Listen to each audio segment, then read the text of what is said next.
Bem-vindos à Sala Virtual de Biologia. Eu sou a professora Rose e hoje nós vamos falar sobre a segunda lei de Mendel. Também conhecida como lei da segregação independente ou lei da recombinação, ela pode ser enunciada assim: os fatores para duas ou mais características se distribuem independentemente durante a formação dos gametas e se combinam ao acaso. Mendel fez esse enunciado sem conhecer os princípios da meiose. Ele não tinha conhecimento também da estrutura dos cromossomos. A molécula de DNA nem era conhecida nessa época.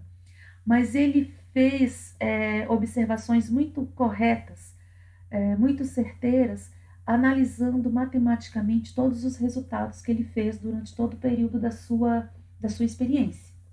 Hoje, nós podemos descrever esta lei usando conceitos atualizados e fica assim: os pares de alelos localizados em cromossomos não homólogos separam-se independentemente na formação dos gametas no processo chamado meiose. Eu quero começar revisando rapidamente a primeira lei de Mendel e vou trazer para vocês de volta a flor da ervilha. Vocês lembram que a flor da ervilha é hermafrodita? E ela tem uma anatomia interessante, porque a posição das pétalas impedem que o grão de pólen de uma outra flor venha fecundar os seus óvulos. Assim, todos os descendentes dessa planta vão ser originados por autofecundação.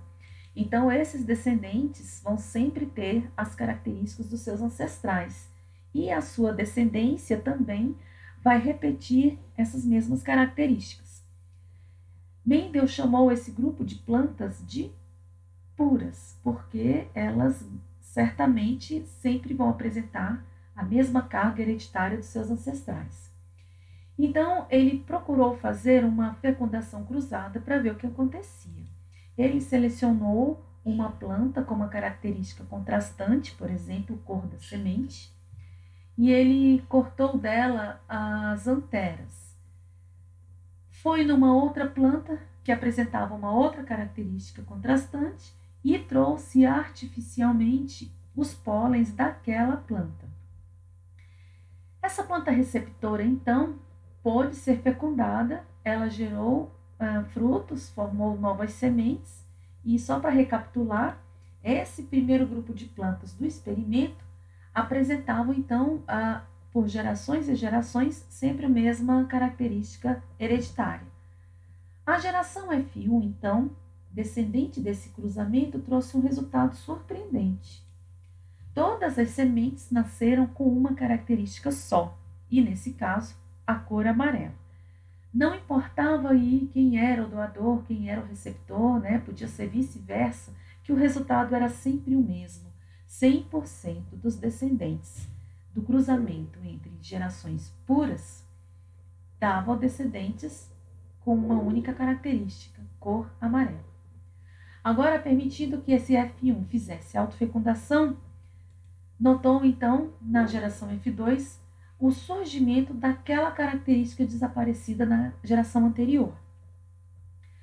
Como Mendel repetiu esse experimento centenas de vezes e esse resultado era repetido da mesma forma, ele chegou ao resultado da proporção de 3:1. O resultado esperado, então, era de para cada 3 sementes com a característica que ele chamou de dominante, aparecia uma semente com a característica que ele chamou de recessiva. Vamos seguindo aqui para a segunda lei de Mendel propriamente dita. Na segunda lei de Mendel, eu vou continuar trabalhando com os 2 indivíduos puros. Só que agora, ao invés de trabalhar somente cor da semente, eu vou também falar sobre a textura da semente. Já é sabido que a cor amarela é dominante sobre a cor verde e que a textura lisa da semente é dominante sobre a textura rugosa. Primeira coisa que eu preciso fazer aqui é identificar os tipos de gametas que esses indivíduos vão produzir. Então, o indivíduo aqui amarelo liso só pode formar um tipo de gameta. Lembra que a meiose é reducional? Se eu tenho aqui um indivíduo 2N, ele vai formar um gameta N. Então, se ali eu tenho Vzão, eu aqui só posso ter um dos alelos. Como esse indivíduo é homozigoto para as duas características, ele só pode formar um tipo de gameta. Da mesma forma, o indivíduo verde rugoso também só pode formar um tipo de gameta. Na sequência, eu quero apresentar para vocês um quadro de Punnett um pouquinho diferente. Como os indivíduos só produzem um tipo de gameta, né? Tanto o gameta masculino como o gameta feminino só produzem um tipo de variedade, todos os descendentes só podem originar um tipo de genótipo. Como se é de esperar, se tem o mesmo genótipo, todos vão apresentar o mesmo fenótipo. Então, aqui abaixo, eu tenho o resumo desse esquema. O que nós encontramos? 100% das sementes vão apresentar o genótipo Vzão, Vzinho, Rzão, Rzinho, e todos vão apresentar o fenótipo semente amarela e liso. Agora, nós vamos fazer o cruzamento desses indivíduos da geração F1.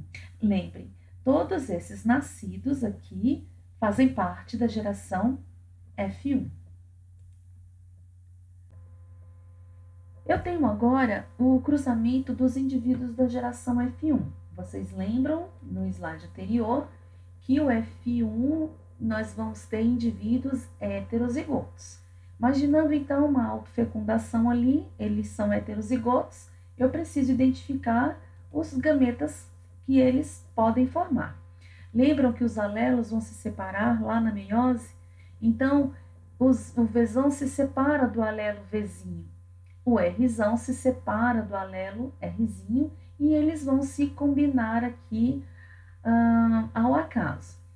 Eu posso ter, então, o gameta Vzão Rzão, o gameta Vzão Rzinho, Vzinho Rzão e o gameta Vzinho Rzinho. Agora que eu já identifiquei os gametas possíveis, né? Eu vou colocá-los no quadro de Punnett. Então, eu tenho aqui o gameta que carrega o alelo Vzão Rzão. Se esse gameta fecundar esse outro gameta, nós vamos ter o descendente Vzão, Vzão, Rzão, Rzão. Agora, se esse mesmo gameta, ao invés de fecundar o primeiro, fecundar o segundo, nós vamos ter essa possibilidade. E assim, pessoal, cada possibilidade aqui deve ser escrita. Eu vou acelerar o processo, senão isso aqui vai ficar bem demorado e não vai ficar interessante. Todas as distribuições possíveis foram feitas. Eu posso agora fazer a análise do resultado dessa geração, que eu agora chamo de F2. Vamos identificar aqui os fenótipos de F2. Olha bem, eu posso encontrar 9 sementes amarelas lisas. Percebem que são as duas características dominantes. Olhe os genótipos possíveis. Eu posso encontrar um Vzão, Vzão, Rzão, Rzão, identificado aqui no meu quadro de Punnett. Posso encontrar 2 Vzão, Vzão, Rzão, Rzinho, aqui.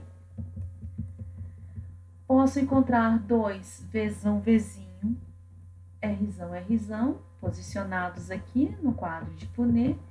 E 4 Vzão, Vzinho, Rzão, Rzinho, aqui.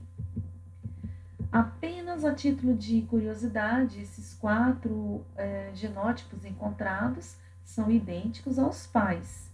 E esse genótipo aqui, duplo homozigoto dominante, é igual ao de um dos avós dessa geração.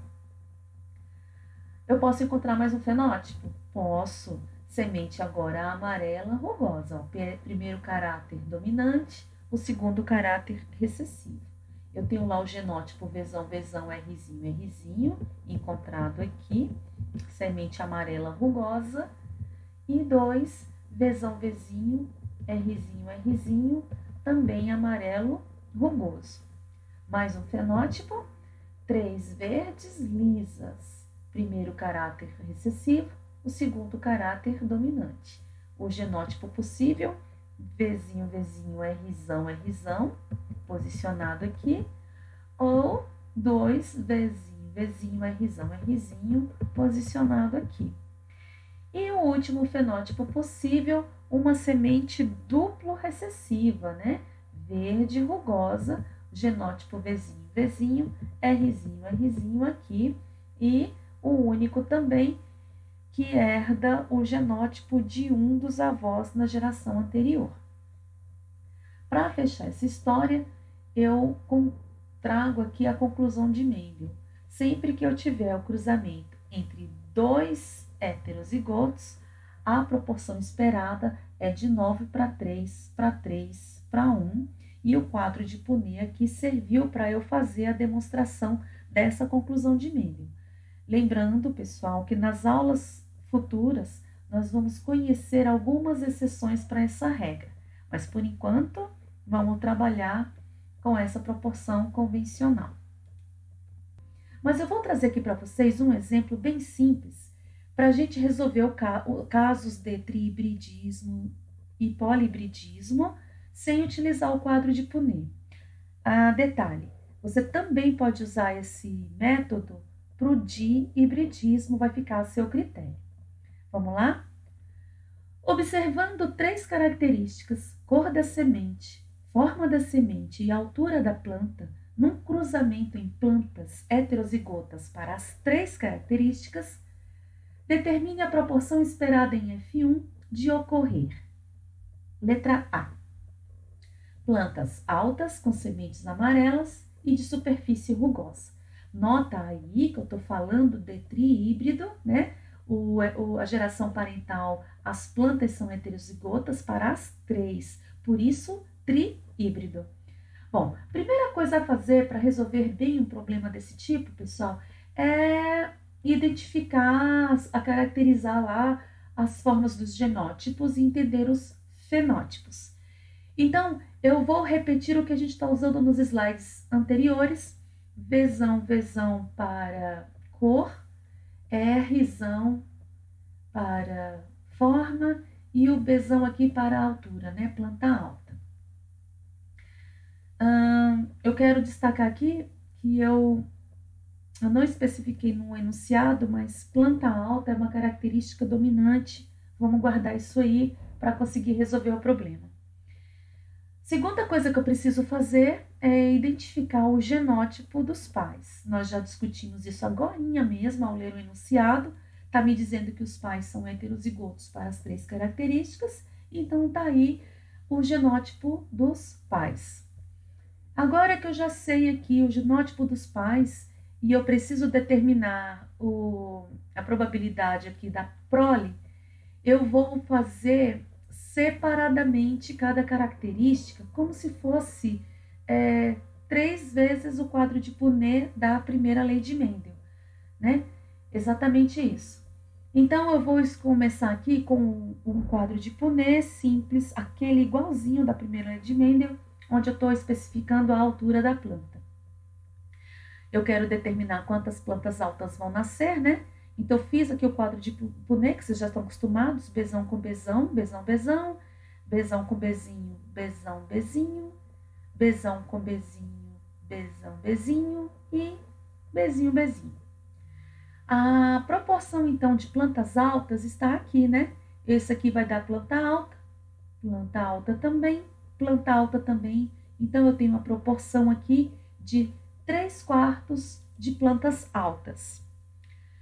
Para eu descobrir sementes amarelas, eu também vou fazer um quadro de Punnett, mas, por favor, pessoal, me deem aqui a licença de utilizar a mesma tabela para a gente economizar espaço, né, e tempo.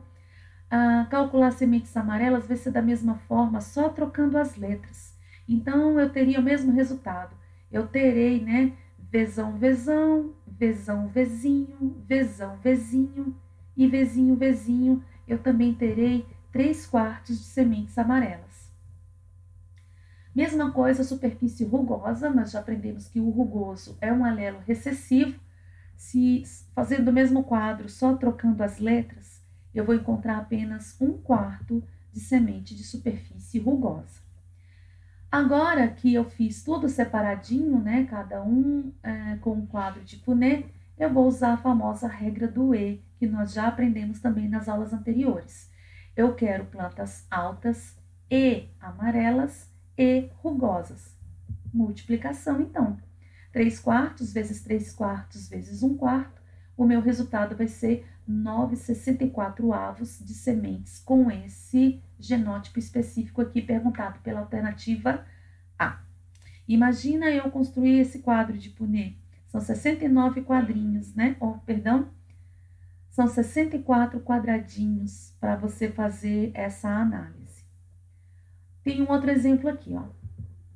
Plantas com o mesmo genótipo dos pais. Vamos então tentar calcular aqui plantas Vzão, Vzinho, Rzão, Rzinho, Bzão, Bzinho, e eu também vou aproveitar o mesmo quadro de Punnett.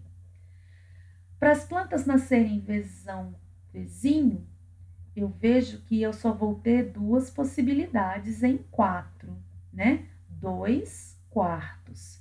Então, 2/4 de sementes altas, 2/4 de sementes amarelas e 2/4 de superfície lisa. Então, eu vou ter 8,64, preciso simplificar. Eu vou encontrar, então, aí nessa proporção, 1/8 de sementes com esse genótipo igual ao dos pais. É claro que vocês perceberam que eu já podia fazer simplificado, né? Se eu estou procurando só os heterozigotos, eu já vejo aqui no meu quadro de Punnett que vai dar 1/2 exatamente, já simplificado. Então, eu posso fazer 1/2 vezes 1/2 vezes 1/2, que o resultado será o mesmo. Mais um exemplo. No porquinho da Índia, a cor preta da pelagem se deve ao alelo dominante Mzão e a cor marrom ao alelo recessivo Mzinho. O pelo curto deve-se a um alelo dominante Lzão e o pelo longo ao alelo Lzinho. Um macho heterozigoto para as 2 características cruzou com uma fêmea de pelo marrom e curto. Sabendo que a fêmea é heterozigota para a segunda característica, indica a probabilidade de nascer filhotes de pelo marrom e longo. Eu preciso fazer um destaque aqui, indicando que a herança de pelos no porquinho da Índia obedece à segunda lei de Mendel. É importante entender que aqui não vai envolver nenhuma das exceções à regra. Então, no cruzamento de heterozigotos entre porquinhos da Índia, nós esperamos a proporção de 9/3 para 3/1. Dito isso, vamos ao problema propriamente dito. O primeiro passo é identificar o genótipo dos pais. Então, eu tenho aqui no enunciado afirmando que o macho é heterozigoto para as 2 características. Então, molezinha, o macho vai ser Mzão, Mzinho, Lzão, Lzinho. A fêmea apresenta pelo marrom e curto. Bom, pelo marrom me diz aqui em cima que ele acontece com o cromossomo recessivo. Desculpa. Pelo marrom acontece com o alelo recessivo. Então, ela vai ser Mzinho, Mzinho. Já a característica curto, eu vou confirmar aqui na frente que ela é heterozigota, porque ela poderia ser Lzão, Lzão, mas o enunciado me confirma que ela é heterozigota para essa característica. Agora, para resolver o problema, eu vou fazer aqui uma característica por vez. E eu vou começar com a cor do pelo. Vamos construir o quadro de Punnett. Aqui está os alelos paternos, aqui os alelos maternos. Fazendo o cruzamento, que vocês já conhecem, eu vou perceber que aparece no meu quadro de Punnett 50% de probabilidade do filhote nascer como o enunciado pede, pelo marrom. Então, eu vou registrar aqui do lado o resultado. A probabilidade do filhote nascer com pelo marrom é de 50% ou 1/2. Agora, identificando a segunda característica separadamente, também construo um quadro de Punnett e faço aqui a distribuição dos alelos paternos, distribuição dos alelos maternos, faço o cruzamento e identifico apenas 1/4 de probabilidade desse descendente ter pelo longo. Então, eu escrevo ali do lado o resultado obtido. A probabilidade do filhote nascer com pelo longo é de 25% ou 1/4. Assim, pessoal, eu vejo que eu tenho as duas características, marrom e longo, portanto, eu tenho que usar a regrinha do E, que é nada mais, nada menos que a multiplicação das probabilidades encontradas. 1/2 vezes 1/4, o resultado vai ser 1/8 de probabilidade de pelo marrom e longo. Belezinha aí, regra do E é o indicado para eu fazer os cálculos de hibridismo, dos trihibridismo e aí por diante. Mas no caso do dihibridismo, se eu preferir fazer o quadro de Punnett, eu posso colocá-lo, só que agora eu vou utilizar os alelos das duas características ao mesmo tempo. Então, eu tenho aqui os alelos do pai, os alelos da mãe e faço lá a nossa distribuição. Eu encontro aqui 1/8 em uma possibilidade em 8 possíveis.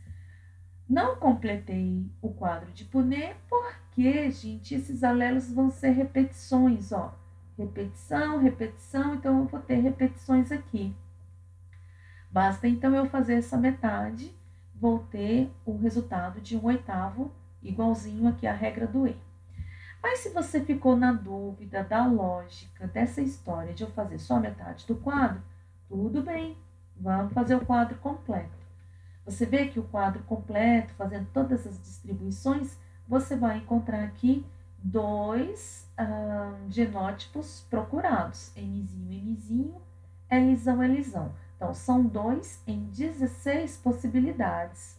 Nesse caso, 2/16, eu preciso simplificar, vou encontrar o resultado de 1/8 da mesma forma.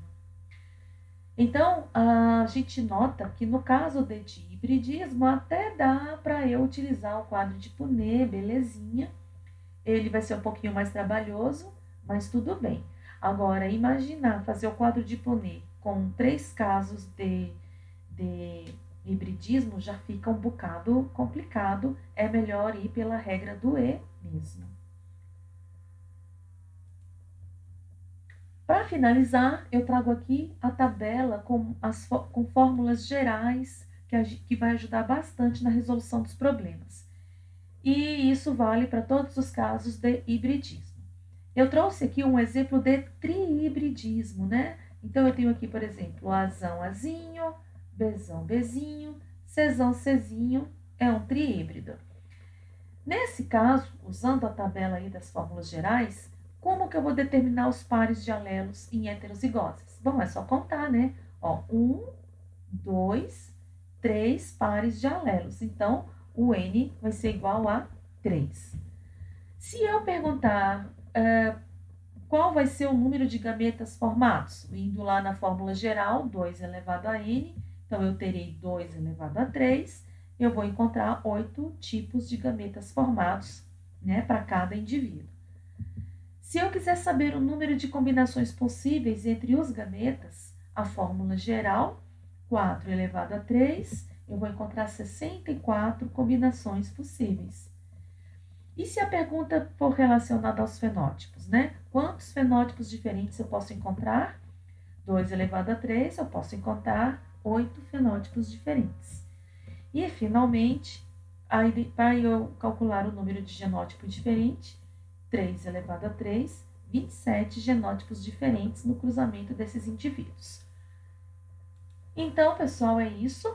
A gente concluiu a segunda lei de Mendel e eu quero chamar a atenção para alguns pontos. Primeiro, eu preciso que vocês respondam o questionário no livro didático.